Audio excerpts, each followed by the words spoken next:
Ano na po, 10:39. Yan. So, mga kaibigan, i-tackle lang natin ng mabilis, ano.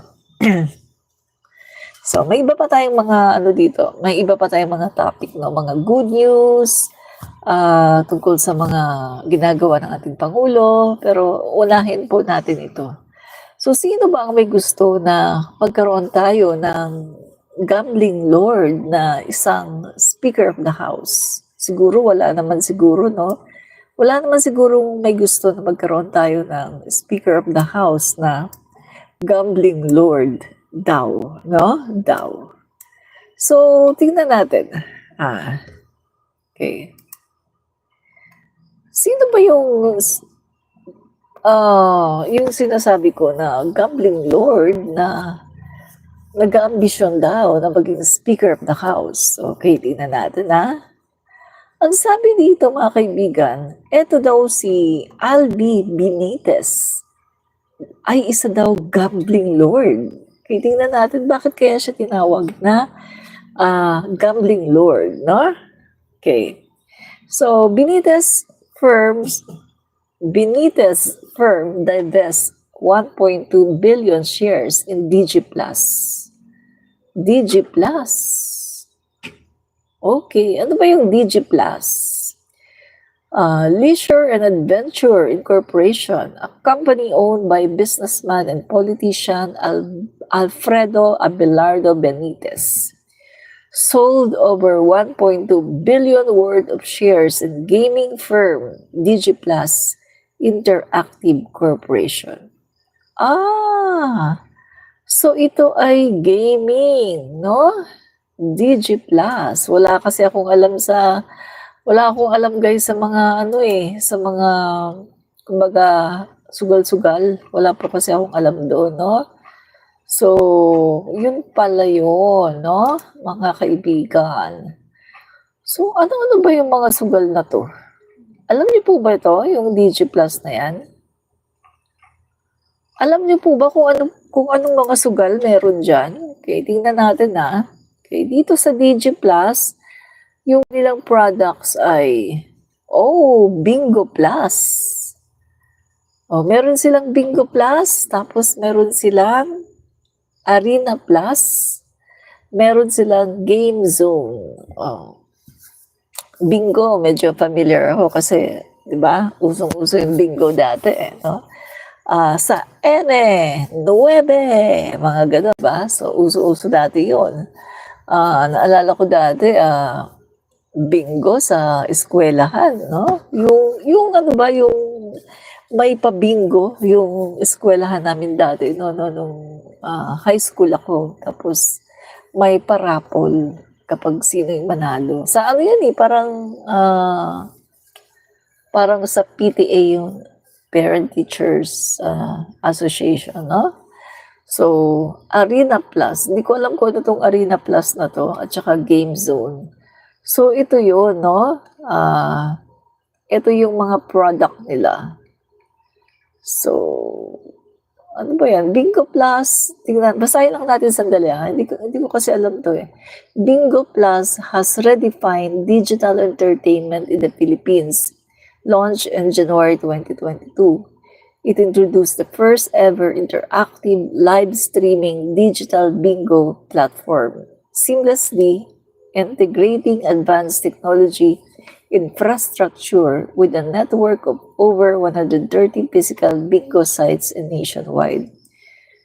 Since 2022, it has expanded to offer over 1,000 games, including bingo, e-casino games, and Peria Classics. The Bingo Plus app delivers world-class digital entertainment backed by aggressive marketing, player acquisition, and retention strategies, and state-of-art live streaming studio. So in short, ano to? Sugal, no? Sugal ito. Ana, number 6. Hi, Ana. Maraming po salamat sa panonood. Yan, thank you very much, no? And sino pa? Yan. Mark Rivera, Pogo yan. Siguro nga, no? Pogo nga siguro to. So, tingnan natin mamaya kung ano pa yan. So yan yung mga kaibigan, no? Si Albi Benitez ay, siya po mga kaibigan ay, eto po ang kanyang negosyo, no? Yung DG Plus. Albi Benitez cashes out 200 million DG Plus shares as campaign season heats up.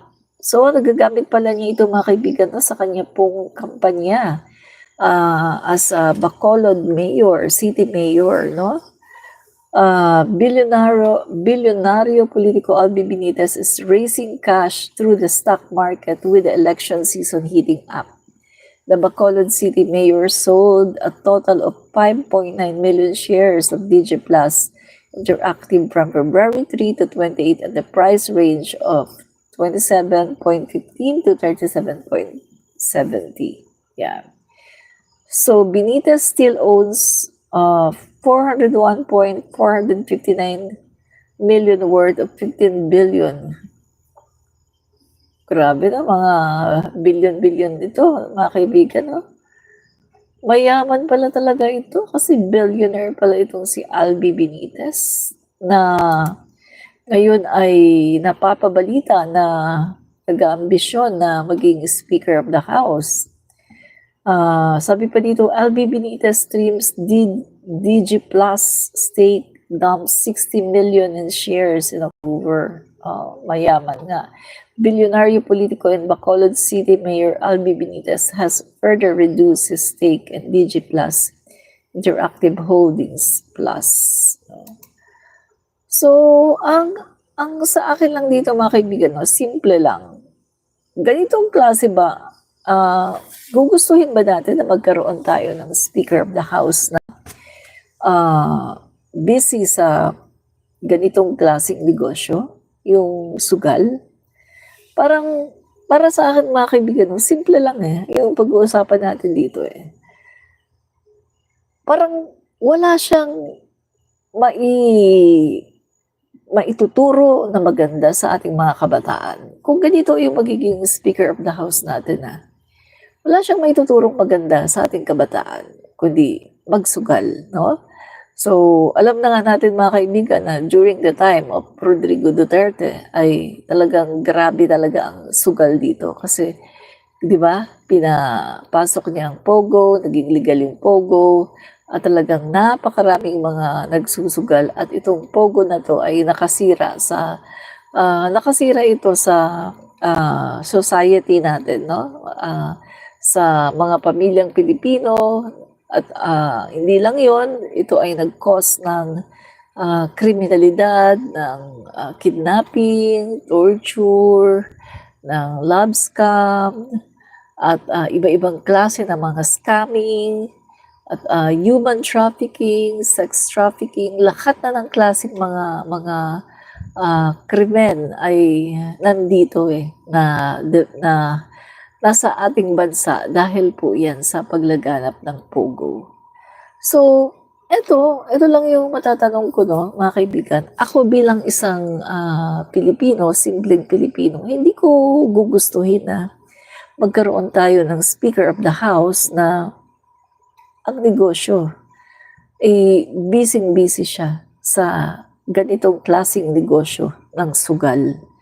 Kasi para sa akin, dapat ang isang Speaker of the House or kahit sino na politiko na nag-aspire na maging leader, dapat na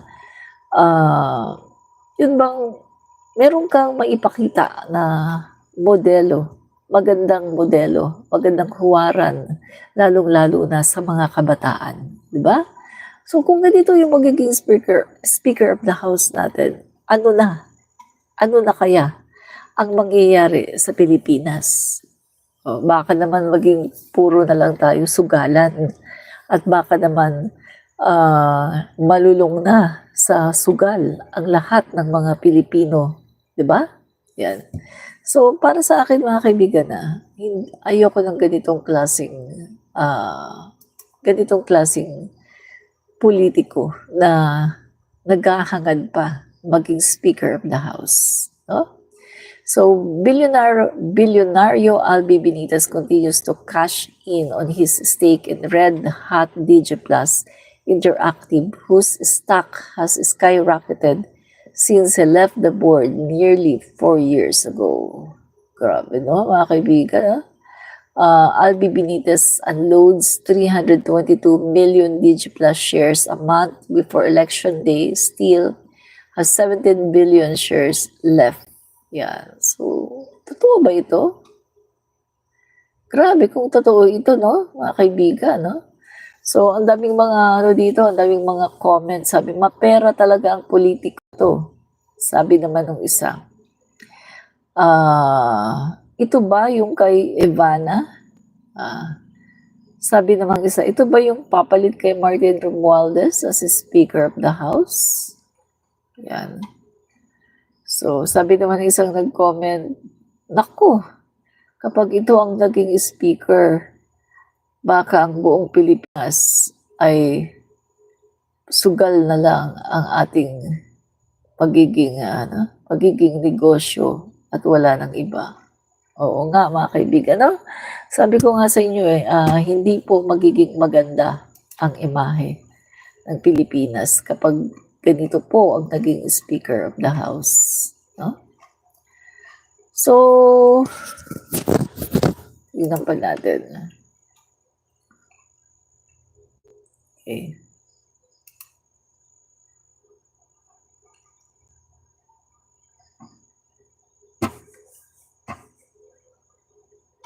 So, DigiPlus pioneered digital entertainment in the Philippines.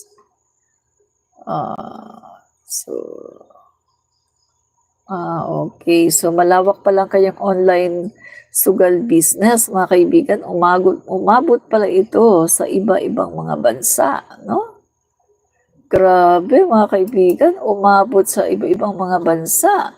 Sa mga bansa to, tingnan natin na. DigiPlus brings fresh gaming line to Brazil. Oh, Brazil, mga kaibigan, no? So, listed DigiPlus Interactive Corporation, the operator behind Bingo Plus, Arena Plus, and Game Zone, is set to introduce a new lineup of digital entertainment offerings in Brazil by September. So, mga kaibigan, no? We are excited to bring world-class entertainment to new markets, bringing the strength and expertise that we have established in the Philippines. Our entry into Brazil is part of our strategic expansion program to usher DigiPlus next phase of growth. Yan. So, ito ba yung nag-aspire na maging Speaker of the House? Yan. So, hindi lang DigiPlus, mga kaibigan, pati pala sa Isabong, 4-way fight. PAGCOR grants Isabong licenses to Albi Benitez, Patrick Antonio. So, the Philippine Amusement and Gaming Corporation, PAGCOR, has added 2 more Isabong operators, Bilyonaryo Albi Benitez, Sabong International PH. Grabe mga kaibigan. So, mahilig pala talaga siya sa mga sugal-sugal. So, ito po siguro ang nagpayaman sa kanya ng gusto, no? So, sugal-sugal. Sa tingin ko, instead na pumasok siya sa politika, siguro, dito na lang siguro siya mag-focus, no? Mga kaibigan, sa mga sugal niya. Kasi, yung bang ganito ang kanyang pinagkakaabalahan. Diba?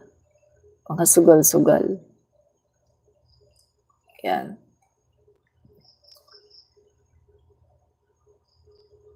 Grabe. 4-way fight, Isabong. Yan. So, yan po mga kaibigan, no? Si Albi Benitez. So, simple lang mga kaibigan. Ako, ayoko magkaroon tayo ng Speaker of the House na ganito. Na mahilig sa mga sugal at ang kanyang negosyo ay talagang sugal. So, wala po siyang wala po siyang maibibigay na ma-offer na magandang halimbawa sa ating mga kabataan at sa ating mga kababayang mga Pilipino, no? So, ano po kaya ang kanyang magagawa kung sakaling siya ang maging Speaker of the House? At saka isa pa mga kaibigan, sa pagkakaalam ko, ito po ay PDP laban, no? Since 2016 to 2024, nasa PDP laban siya. So, ibig sabihin, guys, may ano to, may connection ito kay Duterte. Di ba? Kasi 2016 to 2024, nasa PDP laban siya.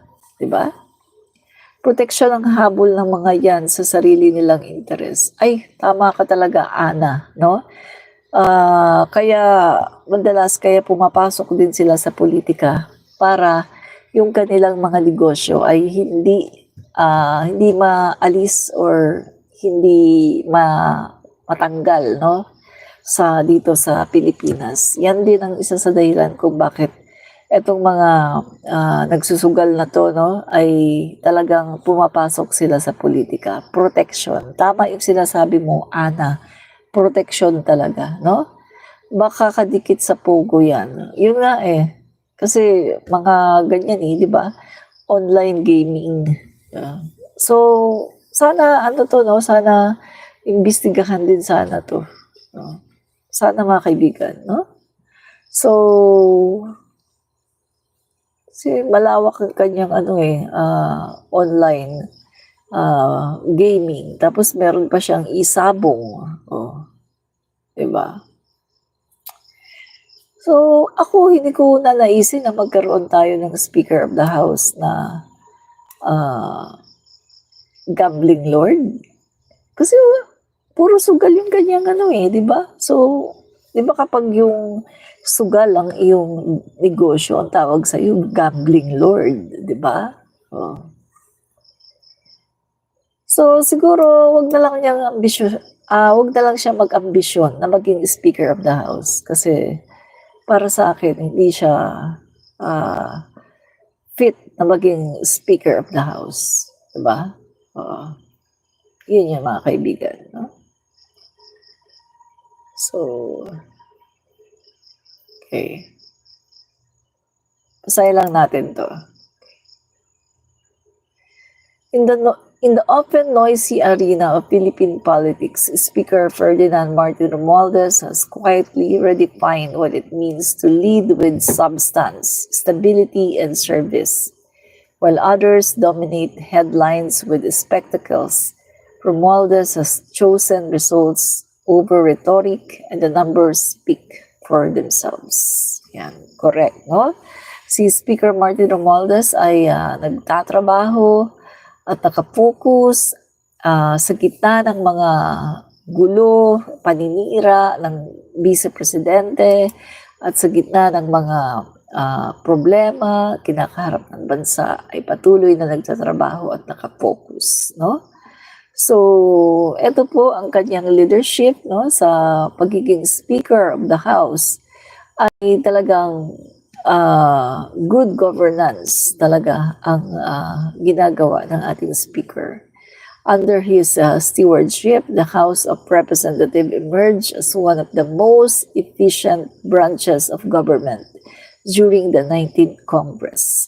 From July 2022 to December 2024, the Chamber filed 13,454 measures, passed 166 new laws, and processed over 1,300 committee reports. The House delivered the 5.268 trillion 2023 national budget in just 23 session days. Ang bilis, no? Mabilis magtrabaho si Speaker. A feat not just as speed but of consensus on any given day. The House under Romualdez handled 12 to 29 measures. That is not politics for show. That is a legislature at work. No? So, mga kaibigan, bakit natin ito tinatopic, no? Tungkol sa speakership Kasi nga mga kaibigan, alam natin na eto na, 20th Congress na po. At marami pong mga umuugong-ugong na mga balita, no, na talagang gustong palitan si Speaker Martin Romualdez. At merong 3 nga na nag-aambisyon na pumalit sa kanya, no? Si Albi Benitez, itong ating topic ngayon, no? Yung gambling lord na kung tawagin. At si Toby Tiangco. At yung isa pa, sino ba yung isa? Nakalimutan ko. Albi Benitez, Toby Tiangco, meron pang isa eh. Topic ko lang kagabi yun, nakalimutan ko kagad, no? So, 3 po ito mga kaibigan, no, na naghahangad na maging Speaker of the House. Si Duke Frasco, no? So, eto mga kaibigan, etong si Albi, dito pa lang sa kanyang mga negosyo na sugal, ex na ito sa akin, no? Kasi sa kanyang negosyo pa lang mga kaibigan, dito niya ini-exert ang kanyang effort, energy, yung kanyang mga strategy, dito niya ini-exert sa pagsusugal. So, ibig sabihin mga kaibigan, hindi po siya magiging magaling, hindi po siya magiging maayos na speaker. Dahil kung ito ang kanyang pinagtutuunan ng pansin, ang pagsusugal, ano kaya ang pwede niyang i-offer sa ating bansang Pilipinas, mga kaibigan, no? So, magnegosyo na lang kaya siya, mga kaibigan, dahil mukhang masyado siyang indebted dito sa kanyang mga negosyo, no? So, at ang negosyo niya ay sugal. So, para sa akin, ayoko po, hindi ko po gusto yung ganitong klaseng negosyo, no? So, Speaker Romualdez' leadership is not defined by grandstanding, but by the humility to focus on difficult, often thankless work. He has strengthened oversight in some of the most complex and politically sensitive areas: illegal POGO operations, misuse of confidential funds, and agricultural smuggling, showing accountability is not a slogan but a practice. Tignan niyo mga kaibigan, no? Tignan niyo po yung mga ginawa ni Speaker Martin Romualdez. Lahat po ng mga ginawa, no, dito sa House of the Representatives sa pamumuno ni Speaker Martin Romualdez. Kaya dumami ang kanyang kaaway. Tingnan niyo guys, oh. Dumami ang kaaway ni Speaker Martin. Bakit? Kasi, kita niyo ha, pinaimbestigahan yung confidential funds. Kahit na magkaibigan sila ni Sara Duterte. Kahit na medyo close sila noon ni Sara Duterte, pinaimbestigahan niya ang confidential funds. Kasi nga, na kaibigan, nakita eh. Nakita. At merong nag-privilege speech tungkol sa confidential funds. So, bakit ko sinabing pinaimbestigahan niya? Si Speaker ba ang nagsasabi na ito ang imbestigahan niyo, itong imbestigahan niya? O itong imbestigahan ninyo? Si Speaker ba ang nag-uutos, nagsasabi? Hindi. Pero bakit ko sinabing pinaimbestigahan niya? Kasi po, lahat po ng mga speaker kasi siya, Speaker of the House. At kung ayaw niya, no? Kung ayaw niya, kung kanyang pagtatakpan si Sara Duterte, pwedeng-pwede. Pwedeng-pwede niyang pagtakpan si Sara. Kahit pa merong nag-privilege speech, kahit pa merong gustong mag-imbestiga kay Sara Duterte ng mga kongresista, pwedeng-pwede niyang pagtakpan si Sara. Pwede niyang sabihin na, kausapin na, ay hindi pwede, wag niyong imbestigahan yan. Kasi kaibigan ko yan. Kayo ni team yan, wag niyong iimbestigahan. Pwede niyang gawin yun, mga kaibigan. Kasi speaker siya eh. Pwede niyang utusan ang mga kongresista na wag niyo yan iimbestigahan. Pwede yun. Leader siya eh. Pero hindi po niya ginawa. hinayaan po niya na gumulong ang investigasyon kahit na close sila ni Sarah. Mga kaibigan, close sila ni Sarah eh. Di ba? Sa totoo lang, mga kaibigan, close yan sila. Gagawin ba siyang gagawin ba siya ni Sarah na campaign manager kung hindi sila close? Hindi ba nakita mo kasi Sarah? Nung ano pa sila, nung hindi pa siya galit kay speaker. 'Di ba? Kumakapit dito, kapit ng kapit sa ganito ni speaker, kapit siya ng kapit si Sarah sa ganito, dikit ng dikit kay speaker. Pansin niyo? Kasi close po sila. Si speaker at saka si Sara Duterte ang close. Si PBBM hindi. Hindi naman talaga sila magkaibigan eh. Si PBBM at si Sara. Pero si speaker at saka si Sara Duterte, sila yung close. Yun. Real talk tayo, no? So, eto mga kaibigan, pagdating dito sa transparency, no? Si Speaker Martin ay open na maging transparent, lalong-lalo na po yung BICAM. At gusto po ni Speaker Martin, mga kaibigan, na yung nationwide, no, mapanood ng mga Pilipino kung paano po gagawa ng budget, no, yung BICAM. Lalong-lalo na gustong maiwasan ni Speaker Martin yung mga haka-haka, mga pagbibintang, katulad nung ginawa, no, nung nakaraan, na ang daming mga binintang sa BICAM na kesyo ganito daw, nag-insert ng ganito, nag-insert ng ganyan, keso ang daming mga haka-haka na dinala sa Supreme Court. Pero ano ba ang naging resulta? Hindi naman idineklara na unconstitutional eh. Kasi hindi naman talaga unconstitutional. Yung inayos na kasi yun ng Pangulo natin eh. Walang unconstitutional dun. At wala naman doon nakita na blanco. Puro lang yung mga haka-haka ni na Duterte, ni na Sara, ni na Vic Rodriguez na marami daw blanco. Haka-haka lang yun. Kasi ang nangyari doon, habang sila ay nag-meeting sa BICAM at meron ng mga figures, yung figures, mga kaibigan, syempre may mga nagsusulat ng mga secretary. Hindi naman nila kaagad maitatype yun eh, mga kaibigan eh. Ang ginawa doon ay ipinadala uli yun sa House of the Representative para i-type. Ang pagkakaalam ko doon, mga kaibigan, nagkamali yung nag-send. Kasi ang na-send niya, yung mga blanco. Yun ang pagkakaalam ko, mga kaibigan. Nagkamali talaga doon yung nag-send. Yung kanilang secretary. Kasi ang naipadala, yung mga blanco. Hindi yung mga updated na version nung BICAM. Na kung saan nandoon na fill in na lahat ng mga blanco. Wala ng blanco kahit isa. Yun po yung mga kaibigan, no?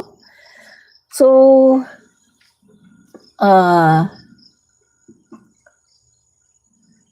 the economic results have been no less impressive through growth-focused legislation such as the Philippines Self-Reliant Defense Posture Act, Maharlika Investment Fund, and over 1 million affordable housing units. Romualdez helped align legislative priorities with the National Development Agenda under the alignment of GDP growth average of 6.1%. Inflation dropped from a peak of 8.7 to 3.4%, and the country earned a positive outlook from S&P Global Savings, 29 billion pesos annually and debt servicing. Yan. So sa ginawa po, no, sa mga ginawa po ni Speaker Martin Romualdez ay nakatulong po siya sa ekonomiya po natin, no? So, yun nga mga kaibigan, yung nag-focus po, no, si speaker sa pag, yung mga batas, no, mga legislation na kailangan ng ating Pangulo, katulad na lang ng magkaroon tayo ng Self-Reliant Defense Posture Act. Kailangan natin ito para nga hindi tayo basta-basta binubuli ng China at ng ibang mga bansa. So, ito po ay sinuportahan ng todo ni Speaker, mga kaibigan, at ito po ay napirmahan ng ating Pangulo. Tapos meron pa tayong Maharlika Investment Funds na nagamit po ng ating Pangulo para makabili ng share sa NGCP, mga kaibigan. Kasi yung ating pong kuryente ay pagmamay-ari na po ng China. So, ayaw po ng Pangulo natin na ganun ang mangyari kasi, mga kaibigan, pinagmamalaki pa po ng China since 2019 na isang pindot lang nila, pwede nilang ipa-block out ang buong Pilipinas. Kasi ang China po, sila po ang nagko-control sa NGCP. Sila po ang nagko-control sa ating kuryente. Kaya ang ginawa po ng ating Pangulo, ginamit po ang Maharlika Investment Funds para makabili po ng shares, no, dito sa NGCP. At mga kaibigan, gusto po ng Pangulo natin ay unti-untiin, no, ang pagbili po ng share hanggang sa mas marami na tayong share, hanggang sa makuha na natin ang tuluyan ang NGCP. Kasi yun nga, sa panahon po ni Duterte ay talagang ipinagbili lahat.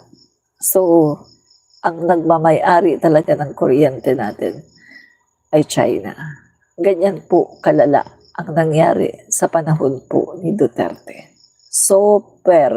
Sobrang lala, no? So, wala po tayong magagawa. Pro-China po si Duterte. At mas gusto nga po niya maging province of China tayo. So, wala tayong magagawa doon, no? Yan. So, mga kaibigan, napakaganda po ng nangyari, no, sa panahon po ni Speaker Martin nang siya po ang naging Speaker of the House. Ang dami pong mga naipasa na mga batas na kailangan ng ating bansa. At dahil din po sa tulong niya, mga kaibigan, sa tulong po ni Speaker Martin, mga kaibigan, ay gumanda po yung ating GDP, no? At ang inflation ay napababa. Magmula sa 8.7 ay 3.4. At ang ating bansa din po ay positive po, no? Pagdating po sa positive outlook from S&P Global, no? Ito po mga kaibigan, yung ating bansa po ay kapag meron po tayong mga credit, ay nakakabayad po tayo. Kaya maganda po, positive ang ating mga credit rating, no? So, meron din tayong savings, 29 billion annually, no, in debt servicing. Ano ba yan? Papabisaya ako. Yan. But perhaps Speaker Martin Romualdez' most critical contribution has been the political stability he has provided. He presides over a majority coalition of over 270 lawmakers. Grabe no mga kaibigan, no? Kumbaga, pinakita ni Speaker Martin na napaka-strong niya talaga. Strong leader. Kasi 270 lawmakers ay nakipag-coalition po sa kanya.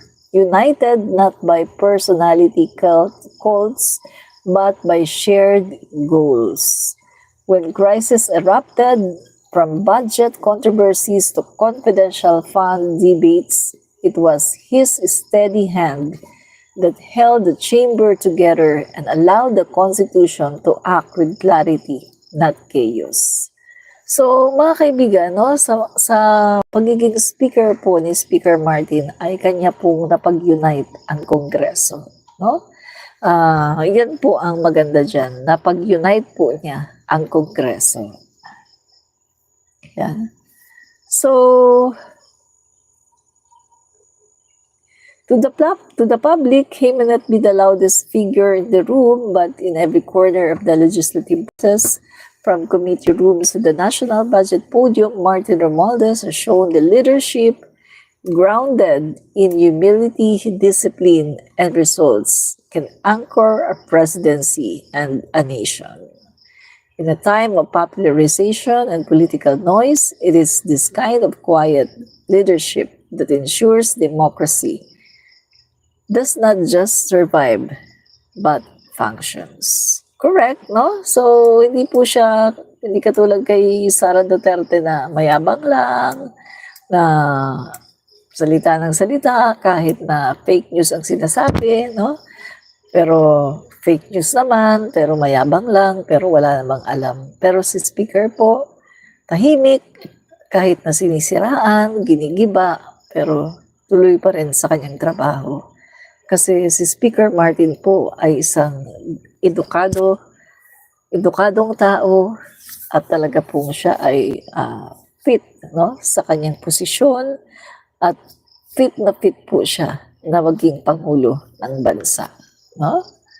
Yan po mga kaibigan. Ang mga ayaw lang naman kay Speaker Martin ay yung mga komunistang NPA na mga DDS at mga Duterte. No? Alam niyo ba mga kaibigan na ang mga DDS at ang mga Dutertes, ang mga yan, sila po ang mga bagong komunistang NPA. Yan po ang tawag ko sa kanila, mga DDS, mga Duterte, mga komunistang NPA. No? Bakit? Kasi galit sila sa gobyerno, lumalaban sila sa gobyerno. Sino lang naman ang galit sa gobyerno at lumalaban sa gobyerno? Di ba mga komunistang NPA? Kaya ang mga DDS po at ang mga Dutertes, sila po ang mga komunistang NPA. Kaya nga po sila pro-China eh. Kasi, kita mo China, ano yan, komunista yan, di ba? Kaya po sila pro-China kasi komunista sila. Mga NPA po ang mga DDS, no? Kaya ang tawag ko na po sa kanila ay NPA.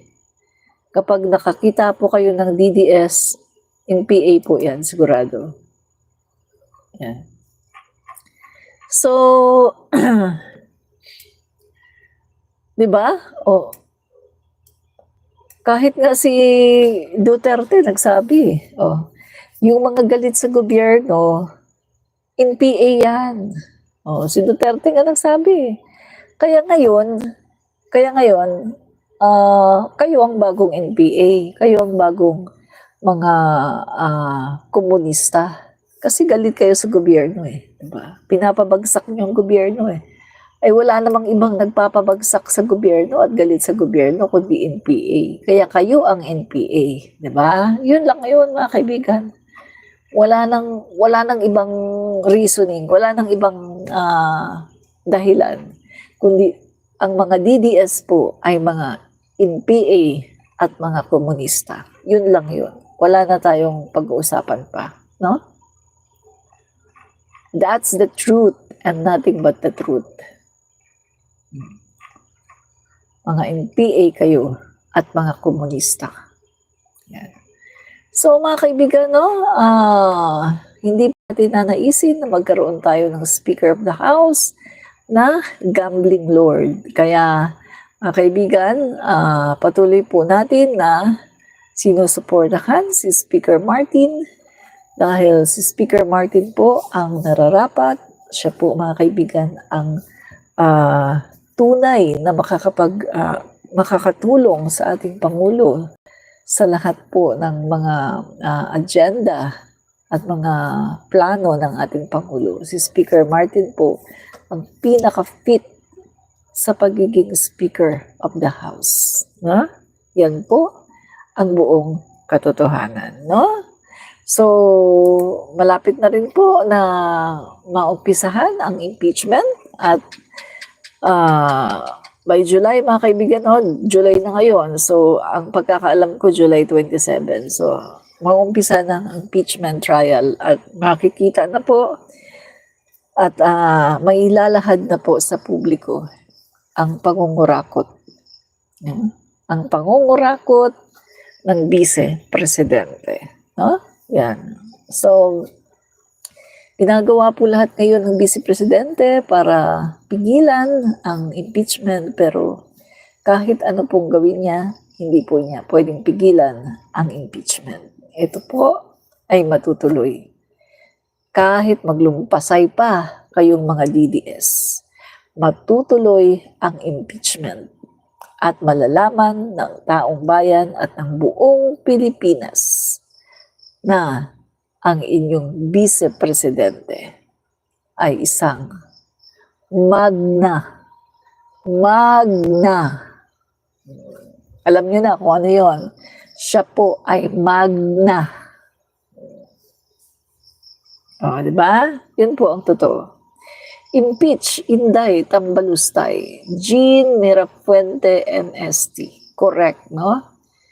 Joseph, buong mundo, nakakahiya. Correct. Buong mundo talaga yan. Nakakahiya talaga, di ba? O, correct po kayo. Nakakahiya talaga. Yan.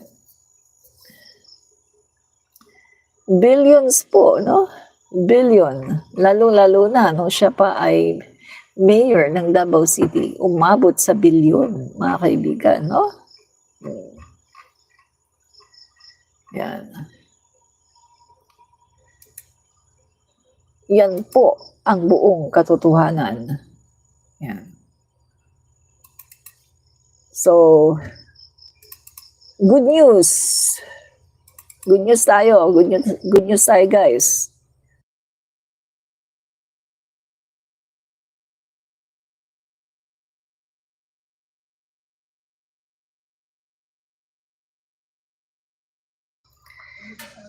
Good news tayo. Good news.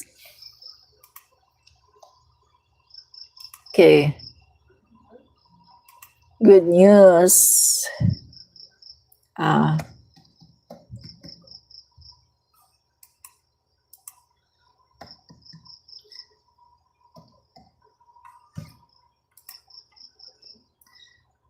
Okay.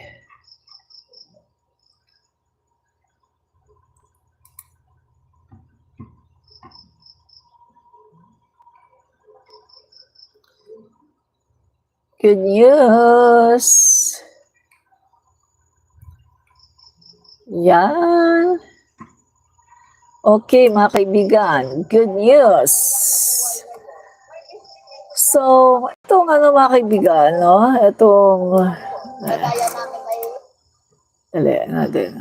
Ulitin natin. Yan. Okay. Pakita ko sa inyo.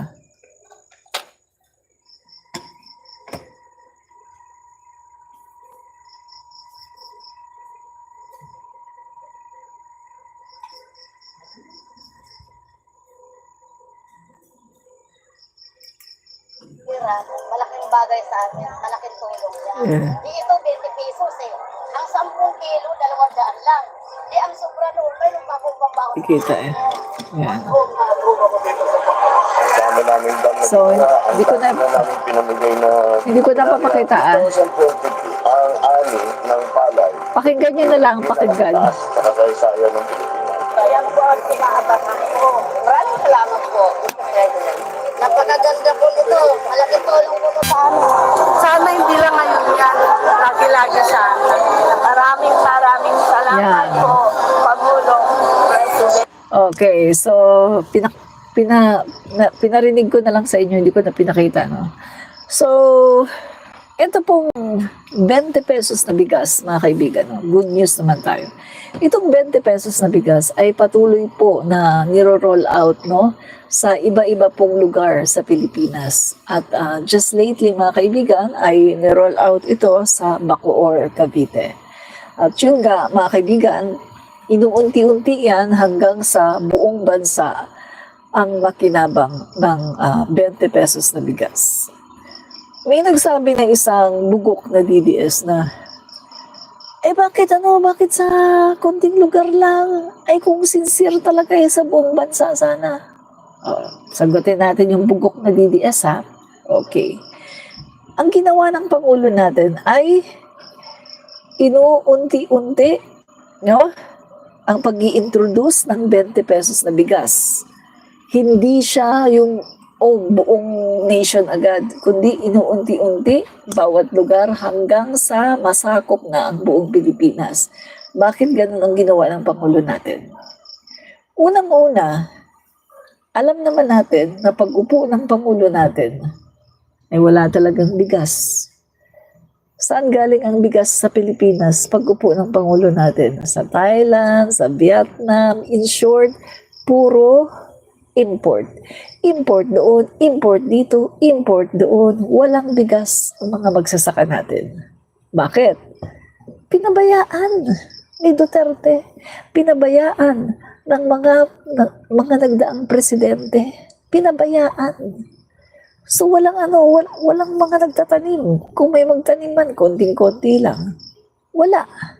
Tapos yung sistema sa agriculture, talagang pangit, talagang wala talaga. Walang mga fertilizer, hindi nagpo-provide ng fertilizer. Walang mga irigasyon, walang mga dams, walang mga patungkol sa mga financial assistance, wala. So, pag-upo ng Pangulo natin, ang laki ng problema, mga kaibigan. Kaya ang ginawa ng Pangulo natin, pag-upo niya, inayos muna niya lahat ng sistema.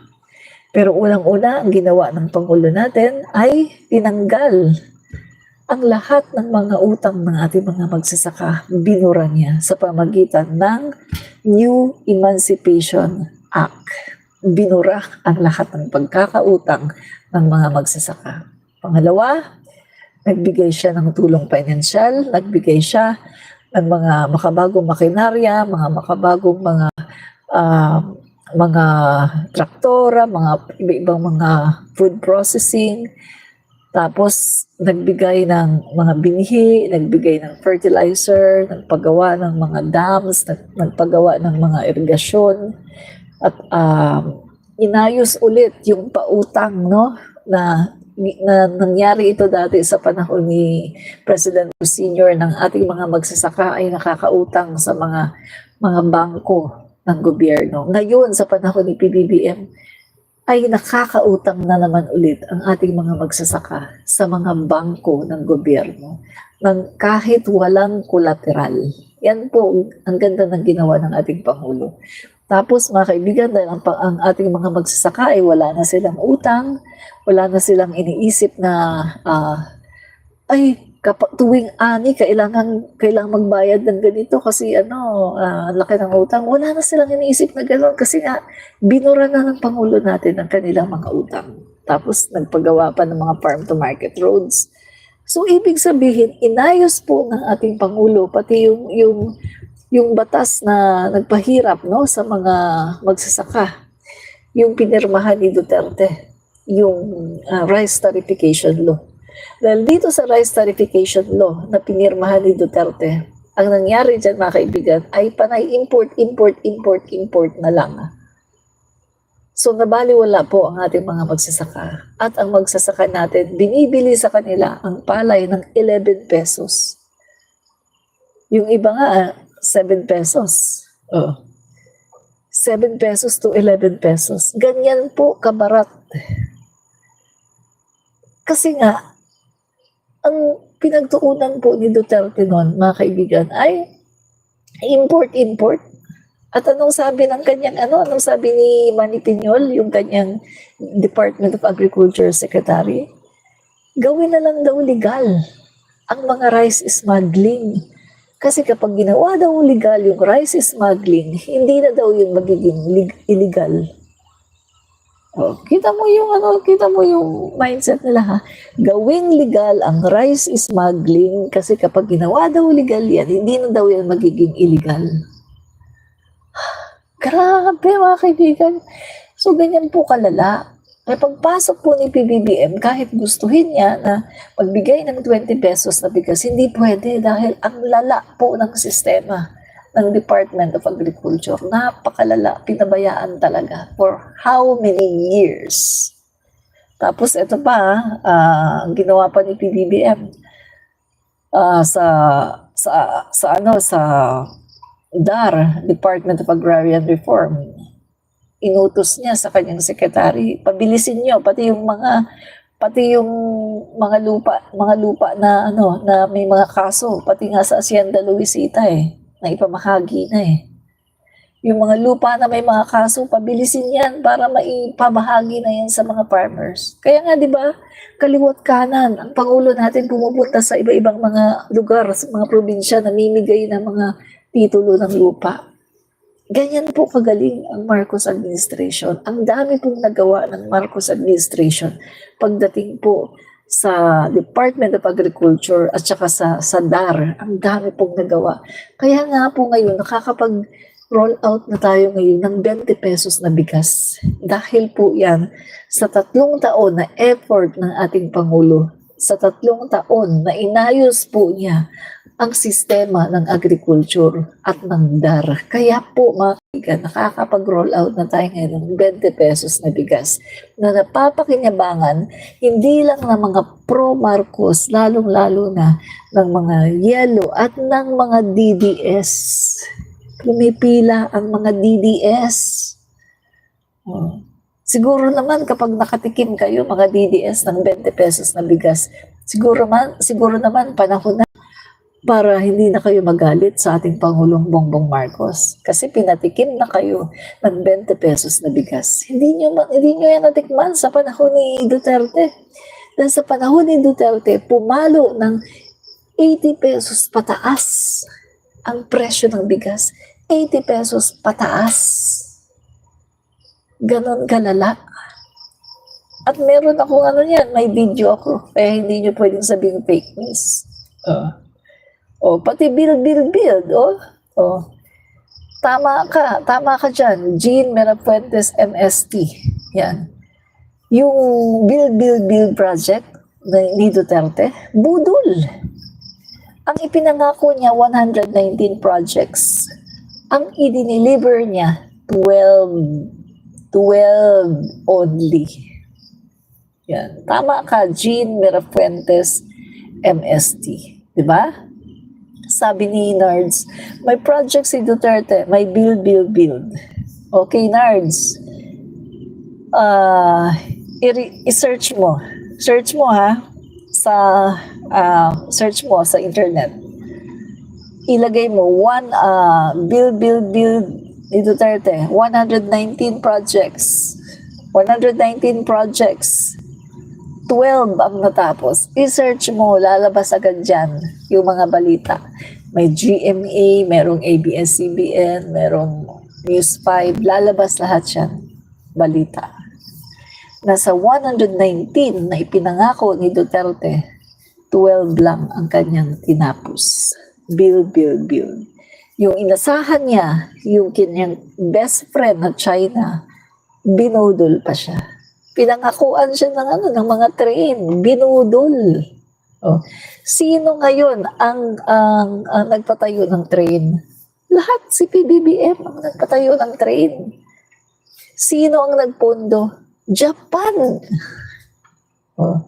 Kasi umurong ang China Umurong. Palagay ko kaya umurong yung China dahil sa foreign policy ni PBBM na ipinaglaban niya ang West Philippine Sea. Kasi sa pagkakaalam ko nung paalis si Duterte ay medyo nagano na ang China na hindi na itutuloy. Tapos pagdating ng nakaupo na si PBBM, talagang hindi na talaga tinuloy ng China. May video din ako niyan, may balita ako niyan, hindi yan fake news. Pero ang Pangulo natin, hindi siya pumayag na hindi ituloy. So, nag-instruct siya sa kanyang economic managers na maghanap kayo ng pera, maghanap kayo ng panibago na magpupondo ng mga train. At yun nga, Japan. Ang dami ngayong mga train ginagawa. My God!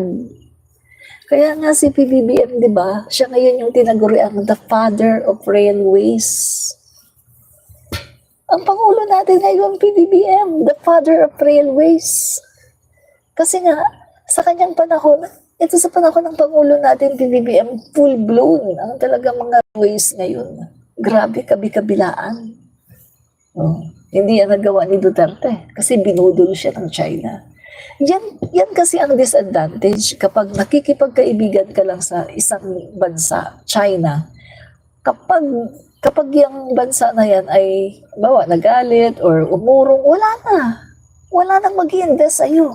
Samantalang ang Pangulo natin, kaibigan niya Amerika, Australia, Japan, Korea, Germany, France. Halos lahat ng bansa, kaibigan ng ating Pangulo. China nga lang ang medyo galit sa kanya. Hindi medyo, kundi galit na galit sa kanya. China. 'Di ba? So, ang Pangulo natin ngayon, ang daming investors sa ating bansa.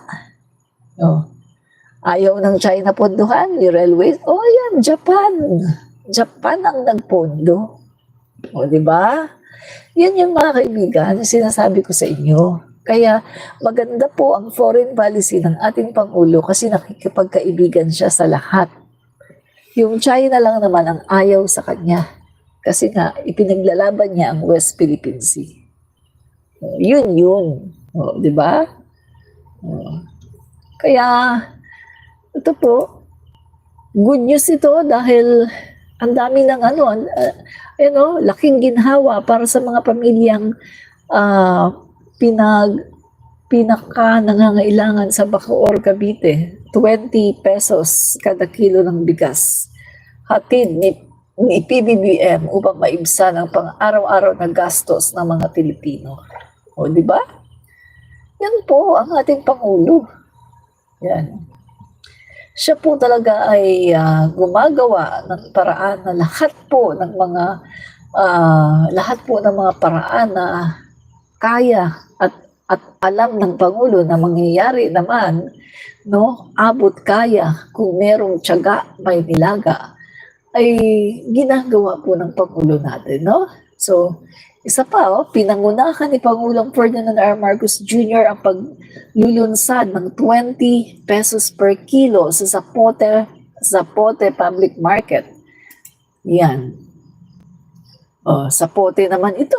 Ang kauna-unahang pagkakataon ito ay pinagbili sa labas ng kadiwa ng Pangulo Outlet. Sa kanyang pagbisita, tiniyak ng Pangulo ang maganda ang pagtakbo ng programa at naipamahagi ng maayos ang mas murang bigas sa mga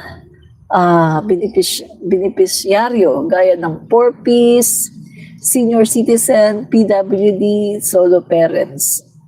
Tapos meron pang yung bago, pati mga minimum wage earners. Kaya nasabi ko kung titingnan natin, lahat ng pamilyang Pilipino pwedeng maka-avail. Kasi lahat naman ng pamilyang Pilipino may senior citizen. Sino ba yung pamilyang Pilipino na walang lolo at lola? Sa totoo lang wala naman ako nakitang pamilyang Pilipino na walang lolo at lola Lahat ng pamilyang Pilipino may lolo at lola. So, ibig sabihin, lahat ng pamilyang Pilipino makaka-avail nito. Tapos isa pa, solo parents. Madaming mga pamilya may mga solo parents, di ba? Ano pa? PWD. Ano pa? Minimum wage earners. Kaya kung titingnan mo, parang buong Pilipinas, makaka-avail talaga nito. Di ba?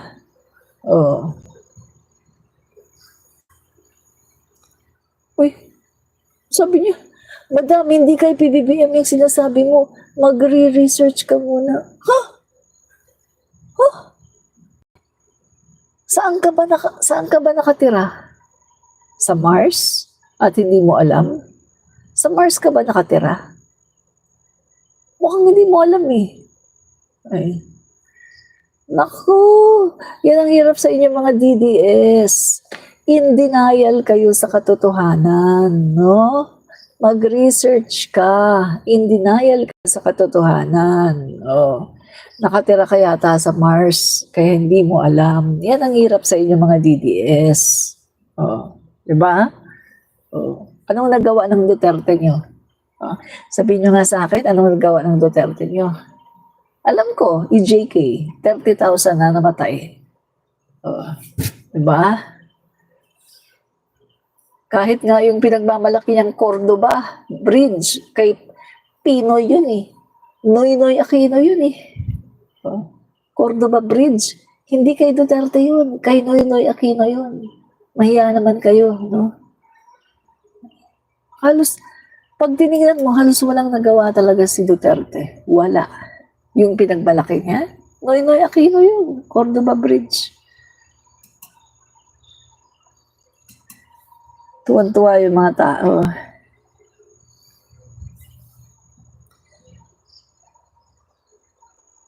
Yan.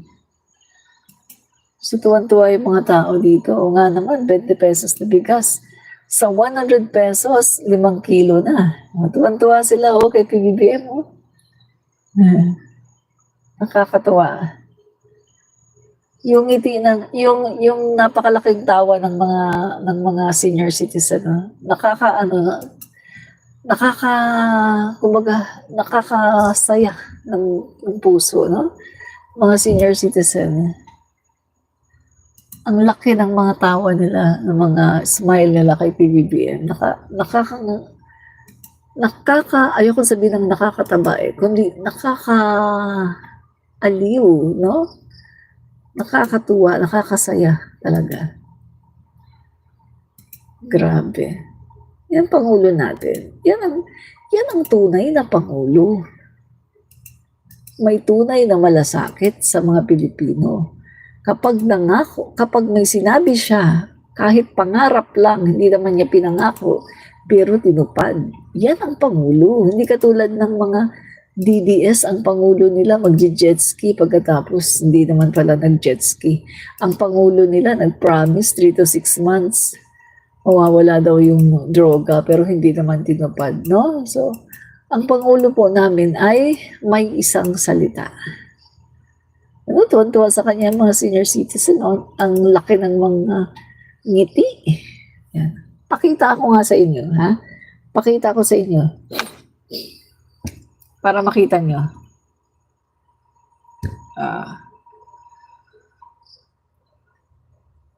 Yan. Yan, pakita ko sa inyo. Okay. Yan. Tuwan-tuwa yung mga senior citizen. Di ba? Grabe ngiti nila Lola, kay Pangulo. Di ba? Ang saya-saya ng mga lola. Ang saya-saya ng mga lola, di ba? Di ba? Ang saya-saya ng mga lola. Di ba? Di ba? Ang saya. Di ba? Ang saya ng mga lola. Yakap-yakap sila kay PBBM. Di ba? Tuwan-tuwa sila. Saan ka nakakita ng Pangulo ganyan? Pumunta talaga sa mga palengke para magdala ng 20 pesos na bigas. Ang Pangulo lang namin yan, Bongbong Marcos. Di ba? Iba ang Pangulo namin. Hindi yan nagawa ng Pangulo ninyo, sa totoo lang. Hindi nagawa ng Pangulo ninyo yan. Dahil ang Pangulo ninyo ay, hindi ko alam sa kanya kung ano siya mag-isip, no? Yan. Yan, di ba?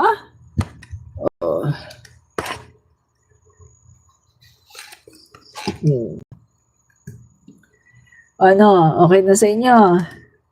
Naiinggit na kayo dyan. Mga DDS, naiinggit na naman kayo. Kasi ang Pangulo namin, may nagawa. Lalo siyang minamahal ng taong bayan. Kasi nakikita ng taong bayan na ay iba pala talaga to. Talagang meron talaga siyang, kapag sinabi niya, ginagawa niya talaga, di ba? May political will. Hindi lang nangangako. Hindi lang nagsasalita. Hindi talagang ginagawa. Hindi na po kami magbibilag sa kalsada. Malaking tulong po sa amin bilang isang magsasaka po. Malaking bagay po yan at maganda po yung naging output ng kanilang mga bigas nila. Magamit pa nila ito at any given time. Pag sila po yung nakaali na, pwede po nila sa dito para po yung proseso yung kanilang mga inaling palay. Ito malaking tulong to sa amin dahil usually pagkatagulan, kailangan mabilis ang ani. Ito malaking biyaya sa amin, nagsasakang Tagamunyos. Maraming pong salamat. Sa po kayo na ito ang gagamit sa tama at sa programa nating pamahalaan.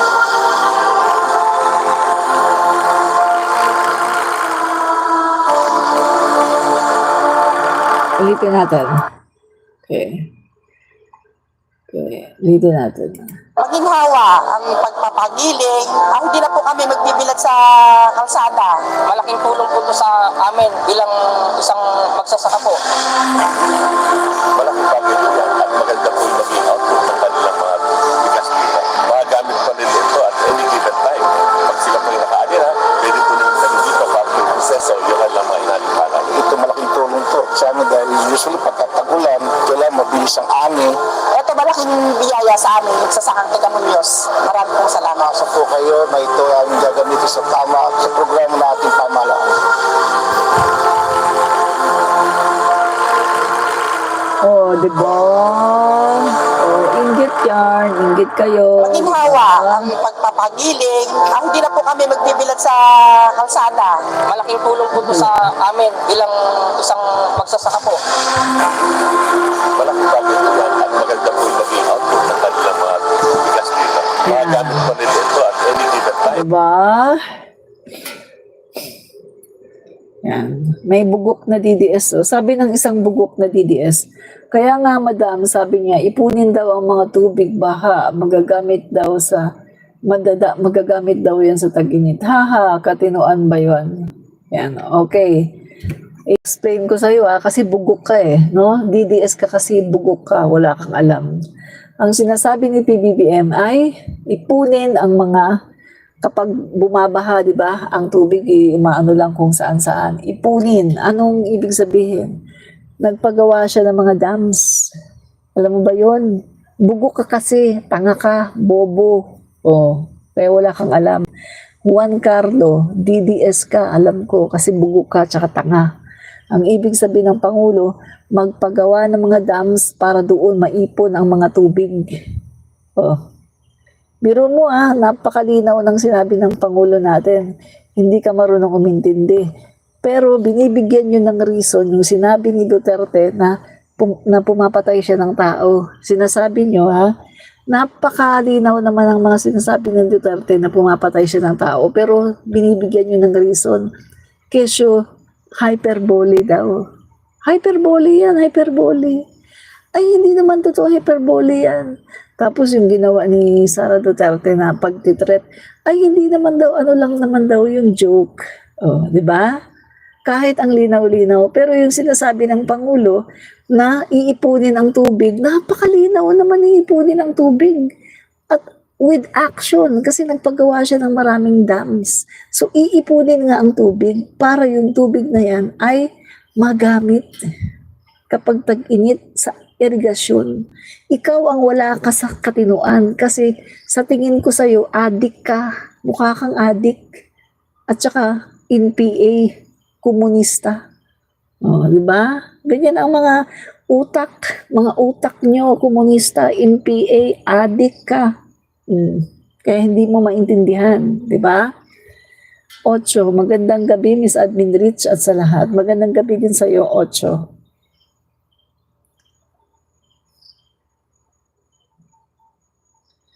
Oh, 'di ba? Yung mga pronouncement ni Duterte na matagal na daw siyang pumapatay ng tao, hindi pa daw siya nakukulong.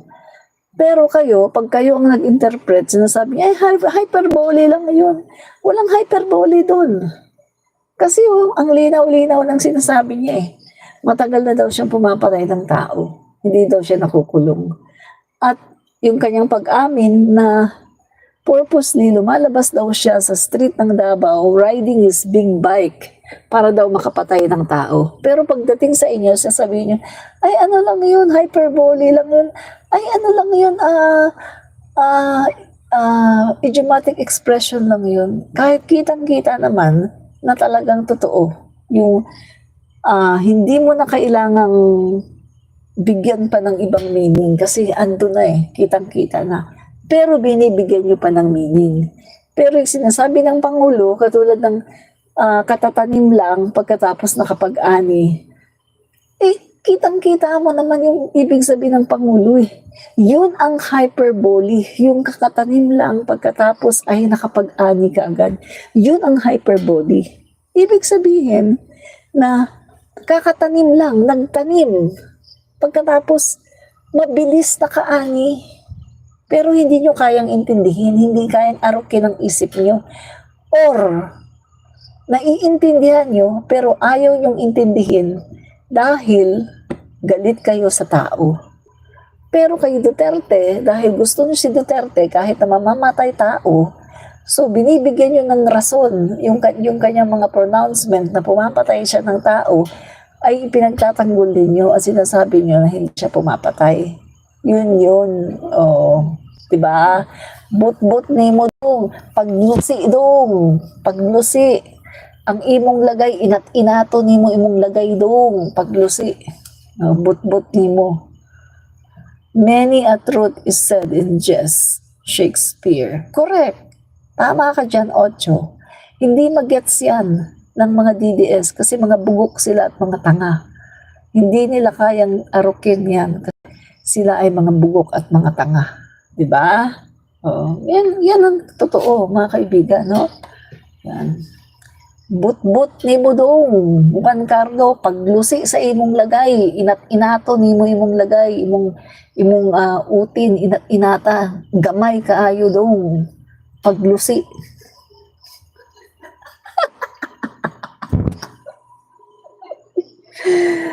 Bika ni mo Paginhawa ang pagpapagilip. Paglusi na dong.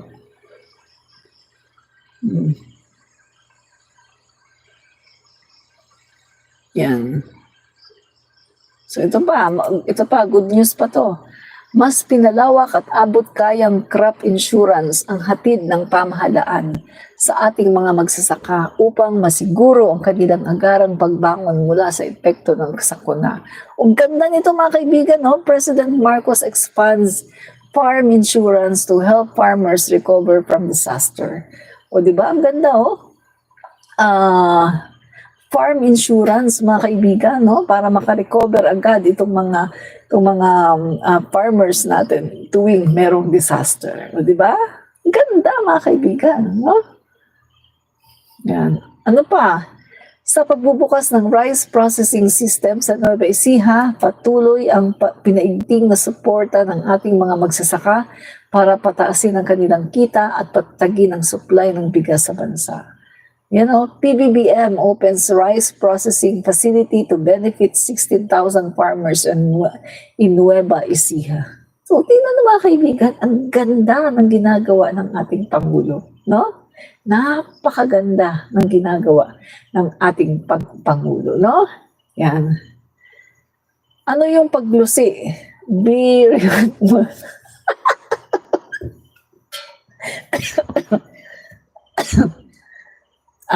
Kasi itong si Juan Carlo, sinasabihan ko maglusi na lang siya sa iyang lagay, sa iyang uti na gamayot kaayo, no? Maglusi na lang siya. Kasi bastos siya bastos yan Juan Carlo na yan, DDS yan no? So pinapaglusi ko na siya.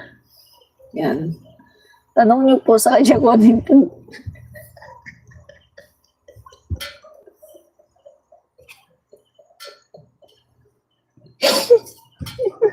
itanong niyo po sa mga Bisaya. Hindi kasi pwede sabihin dito kasi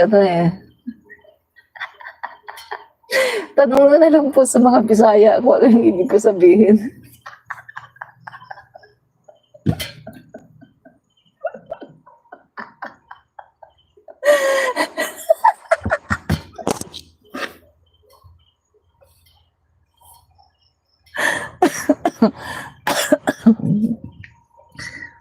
Galit na galit siya. Yan ang hirap sa inyo mga DDS. No? mga bastos kayo, pagkatapos kapag pinatulan yung pagkabastos nyo, galit na galit kayo, di ba? O kayo ang bastos. Mga bastos kayo, kapag pinatulan kayo, galit na galit kayo. O, di ba?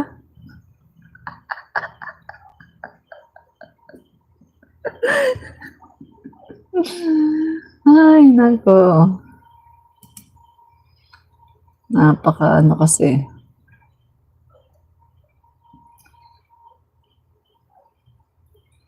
So, mga kaibigan, no? Yan po,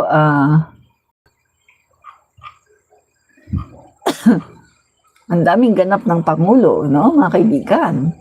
Hindi po katulad kay Sara Duterte na wala pong ganap, no? Na nagbibintang sa ating Pangulo ng kung ano-ano. Pero siya naman pala ang walang ginagawa. Kita niyo mga kaibigan ha, wala po siyang ginawa eh. No? Kundi puro lang pamamasyal. Samantalang ang Pangulo natin, naku, ang daming ginagawa, ang daming trabaho.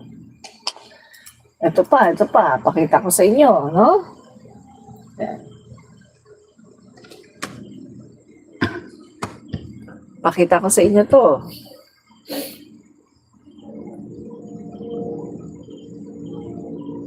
Yan, Okay. So yan, Ano yan, di ba? Mga makabagong mga traktora. Di ba?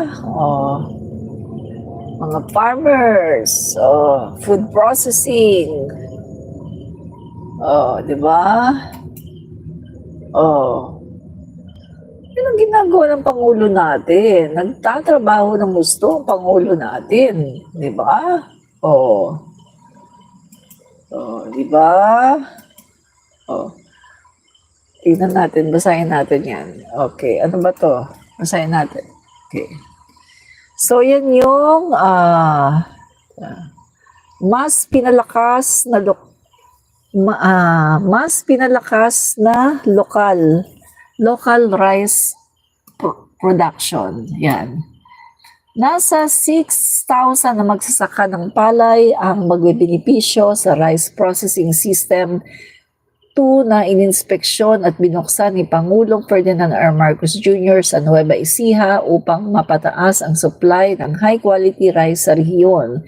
Bahagi ng patuloy na pagsulong ng sapat at abot-kayang pagkain, ibinahagi ni PBBM sa 17 farmers cooperatives at associations ang kagamitang pansakahan gaya ng rice combine harvesters, traktora at handy cultivator. So, yan mga kaibigan, grabe, ang Pangulo natin ay talagang nagtatrabaho.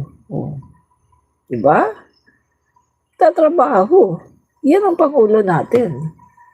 Pero kung sino pa yung hindi nagtatrabaho na Vice President, siya pa ang mareklamo. No? Iba na talaga ngayon mga kaibigan, yung hindi nagtatrabaho na Vice Presidente, siya pa ang nagrereklamo at siya pa ang may ganang mamintas sa trabaho ng iba. Diba? Grabe mga kaibigan, diba? Ganyan po si Inday Lustay, no? Si Sara Duterte. Ganyan po siya. Inday Lustay. Yan. Okay. Sabi ko nga po mga kaibigan, di ba,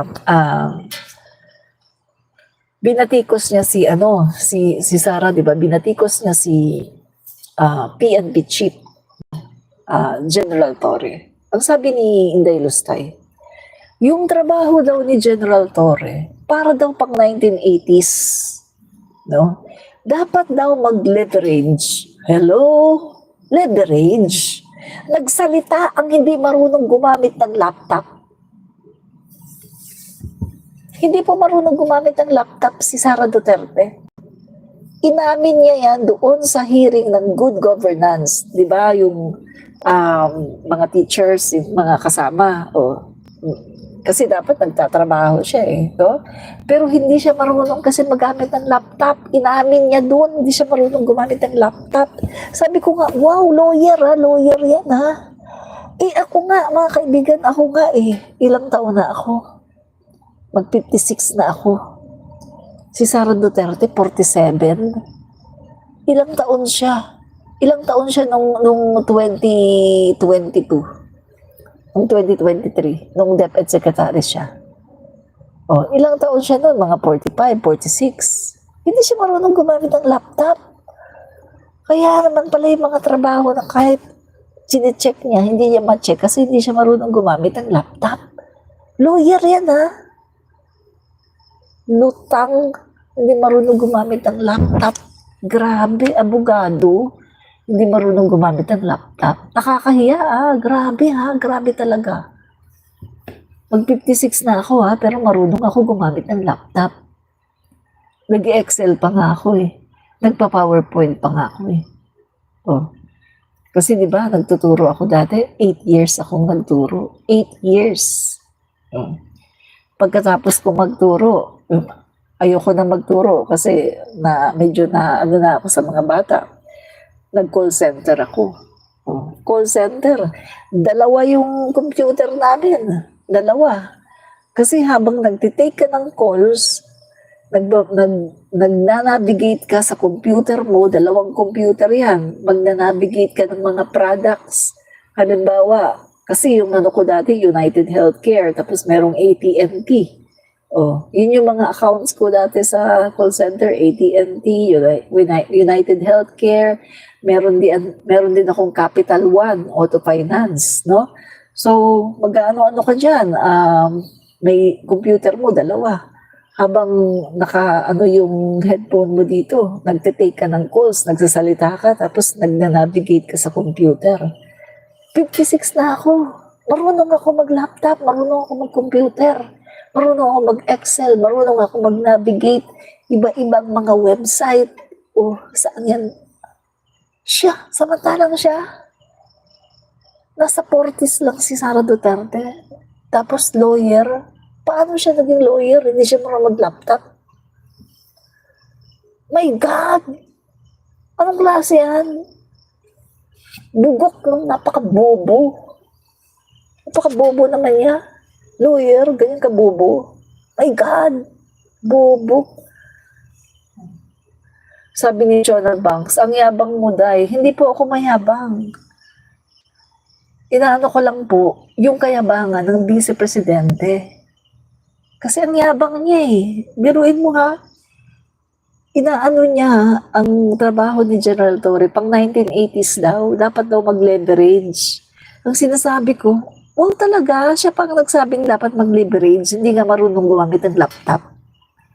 Bago ka mang sabing mag-leverage, si General Torre, pag-aralan mo munang gumamit ng laptop. Mag-leverage ka muna. At ayusin mo muna yung trabaho mo. Dahil hindi mo nga naayos ang DepEd. Binigyan ka ng DepEd, hindi mo nga naayos. Sabi mo pa ha, if you give me 100 billion, I will solve all the problems of basic education. Pero anong nangyari? Na-solve mo ba? Hindi. Lalong dumami ang problema sa DepEd na kagagawan mo. Kaya, bago ka magsalita, bago ka magpuna sa trabaho ng iba, tingin-tingin ka muna sa salamin. Nagawa mo ba ang trabaho mo as DepEd Secretary? Naayos mo ba ang DepEd? Di ba hindi? Yan yung sinasabi ko. Hindi po ako nagyayabang. Jonah Banks, hindi ako nagyayabang. Kundi, akin lang dinidebank yung sinasabi ng Vice Presidente. Kung sasabihin mo na dapat mag-leverage si General Torre dahil pang 1980 ang trabaho niya, mag-leverage ka muna, mag-aral ka muna kung paano mag-operate ng laptop. Kasi sasabihin mo, dapat mag-leverage, tapos ikaw hindi ka marunong gumamit ng laptop. Kaya ang sinasabi ko dito, bago ka magpuna sa trabaho ng iba, punahin mo muna ang sarili mo. Diba? Sabi nga sa isang kanta, bago mo linisin ang dungis ng iyong kapwa, hugasan muna ang putik sa mukha. Ganon. Kaso yung vice presidente, walang ginawa kundi punahin si General Torre, yung trabaho daw pang 1980, punahin si Justice Remulla. Hello, mabuti pa nga si Justice Remulla, nag-excel sa kanyang trabaho. Ikaw, wala. Palpak. Pinupuna si PBBM, kesyo mentally, intellectually challenged daw, yung sinasabi daw ni PBBM. Hello, punahin mo muna sarili mo bago ka magpuna ng mga trabaho ng ibang mga tao, ng ibang mga departamento, ng ibang mga sekretary. Punahin mo muna ang sarili mo, tingnan mo muna ang sarili mo, manalamin ka muna. Kasi unang-una sa lahat, palpak ka. Palpak. Malaki kang palpak. Anong ginawa mo sa DepEd? Palpak ka. Diba? Oh. So, ano lang tayo dito? Real talk lang tayo dito, ha? Palpak ka. Wala kang ambag sa bayan. Vice Presidente ka, pinapasahod ka 360,000 bawat sahod. Pero ang trabaho mo, manira ng gobyerno, siraan ang Pangulo, manirang puri. Pagkatapos, ang sweldo mo, kada sweldo, 360,000. Pagkatapos, trabaho mo, mamasyal, pumunta sa iba-ibang mga bansa, mag-rally, siraan ang gobyerno, siraan ang Pangulo, magreklamo, magmustra-mustra.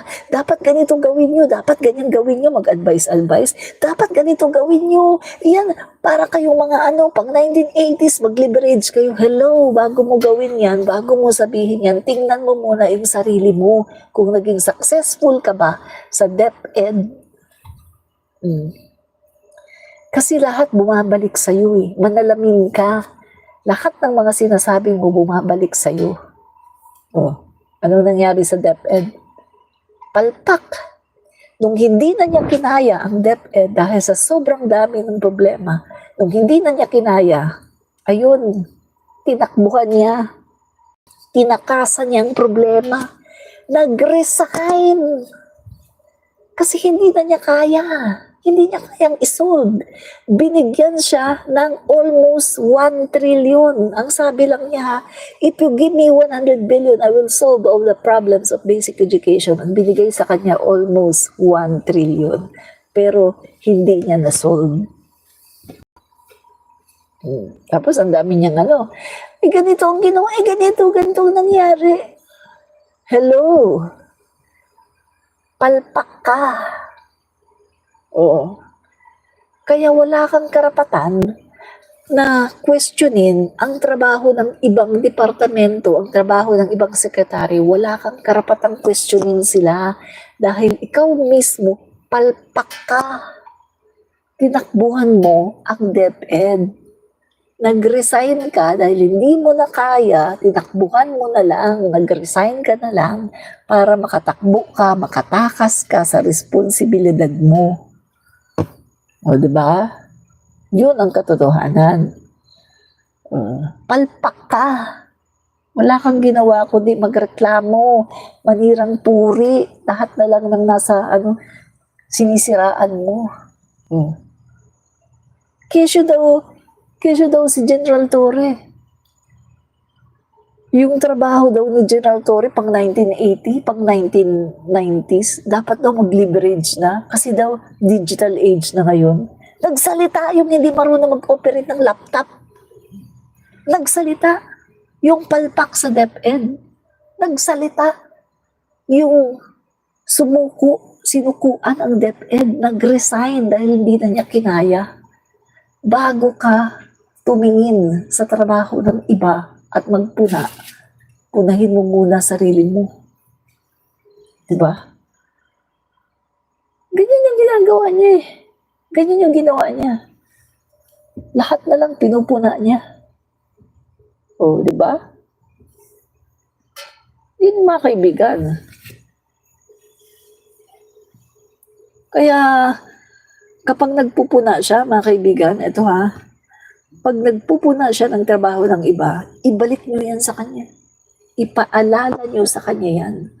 Pag meron siyang pinupuna na trabaho ng ibang sekretary, ipaalala niyo sa kanya. Anong ginawa mo sa DepEd? Nilayasan mo dahil hindi mo kinaya. DepEd lang yun. Ang kapal ng mukha mo, gusto mo pang maging Pangulo ng Pilipinas. Ang kapal ng mukha mo. Oh. Bago ka mag-asam na maging Pangulo ng Pilipinas, ayusin mo munang buhay mo. Buhay mo nga, hindi mo nga maayos eh. Oh. Kung ano-ano lang nga sinasabi niya ngayon eh. Para lang nga siyang baliw. Hindi naman nakahalata. Para lang nga siyang baliw eh. Oh. Sabi pa niya, wala daw plano yung administrasyon daw, kasi wala daw plano na ilikas daw yung mga nasa Israel, mga nasa, hello? Hindi niya alam na napakarami nang nailikas na mga OFW. Hindi niya alam na yung mga OFW na mga nilikas, binigyan pa sila ng 150,000 each para makapagsimula. Hindi rin niya alam na yung mga OFW na inilikas ay isinailalim pa sila sa emotional, ano ba tawag doon, yung inano sila para mawala yung kanilang trauma. Pagkatapos, binigyan pa sila ng programa na yung sa TESDA at kung ano pang mga benepisyo binigay. Hindi alam ni VP Sara Duterte. Kasi nga, hindi naman niya gustong makialam eh. Ang gusto lang ni Sara Duterte, makialam na yung way ng pakikialam niya, yung pagbatikos, hindi yung pakikialam na tutulong. Ang gusto niya, yung batikos lang, puro batikos-batikos. Hindi niya inaalam kung ano yung mga ginagawa ng gobyerno. Eh di ba malapit ng SONA, sabi niya hindi daw siya pupunta sa SONA. Oh. Anong ibig sabihin yan? Kapag hindi na naman siya pumunta sa SONA, ibig sabihin, hindi na naman niya malalaman kung ano ang plano ng gobyerno, kung ano ang mga na-achieve ng gobyerno, kung ano yung state of the nation, hindi na naman niya malalaman. Pagkatapos, pag magpa-interview siya, magsasalita na naman siya ng mga fake news, mga wrong data, mga kung ano-ano na naman ang sasabihin niya. O, diba? Kasi nga, wala siyang alam eh. Hindi katulad sa panahon ni Leni Robredo, si Leni Robredo, iniinsulto ni Digong. Diba? Ilang beses iniinsulto ni Digong si Leni Robredo. Ang daming beses. Pero si Leni Robredo pumupunta sa SONA. Kahit na iniinsulto siya ni Digong at pinaparinggan siya mismo sa SONA, pumupunta si Leni Robredo. Yan ang tama. Kasi bilang isang vice-presidente na kasunod ka sa Pangulo, ikaw ang magiging presidente kapag may nangyari sa Pangulo, bilang vice-presidente, katungkulan mo na umattend ng SONA. Diba? Kaso hindi siya umattend kasi irresponsable nga eh. Irresponsable si Sara. Irresponsable siya. Kaya hindi siya umattend. Diba? Bukod sa irresponsable, bugok, tanga, at saka engot si Sara. Kaya hindi siya umaattend. Si Sara Duterte isang bugok, tanga, at engot. Oh. Kaya hindi siya umaattend ng SONA. Bakit siya engot? Engot siya, at saka tanga, at saka bugok. Kasi SONA, ibig sabihin state of the nation. Nag-a-aspire ka maging presidente pagkatapos hindi mo alam ang state of the nation, hindi mo alam ang ire-report ng Pangulo. Paano kapag biglang anong gagawin mo? Wala.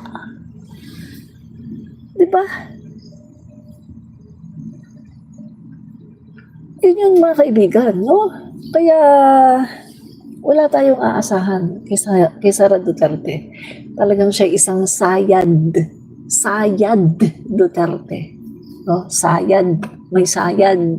Hindi lang sayad yan eh, kundi talagang sira na talagang utak niyan. Brain damage na talaga yan. Grabe. So, ulitin ko mga kaibigan ha, wala siyang karapatan.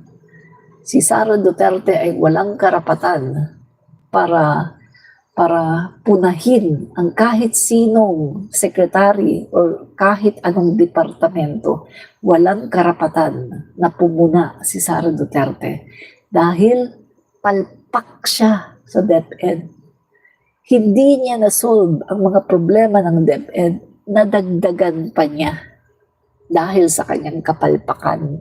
At nung hindi na niya kinakaya, tinakasan niya, tinakbuhan niya ang problema sa pamagitan ng pagre-resign. Diba?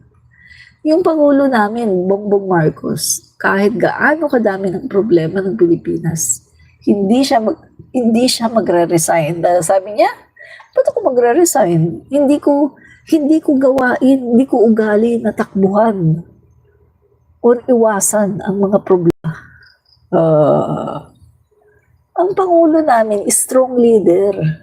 Kahit gaano karami ng problema, hindi niya yan tatakbuhan. Yan ay kanyang haharapin. That's my president. Yan ang Pangulo ko. Diba? Matapang. Diba? Kaya wala kayong masasabi. No? Yan. That's my president. Ang ganda ng kanyang mga ginawa. Yan. So, in continued push to transform the country's agricultural sector and champion the welfare of farmers, President Ferdinand R. Marcos Jr. leads the inauguration of the rice processing system 2 facility and the turnover of farm machinery at the Science City of Muñoz, Nueva Ecija on June 30, 2025, spearheaded by the Philippine Center for Post-Harvest Development and Mechanization under the implementation of Rice Competitiveness Enhancement Funds. Yan. So, mga kaibigan, grabe, Pangulo natin. May Talagang, functional na makinarya sabay-sabay na gumaganap ng tatlong proseso ng Grabe, pag-aani, tingnan pag-ihi, natin to. Okay. System o RPS2 at turnover. Pakita natin. Pakita ko sa inyo.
Yan.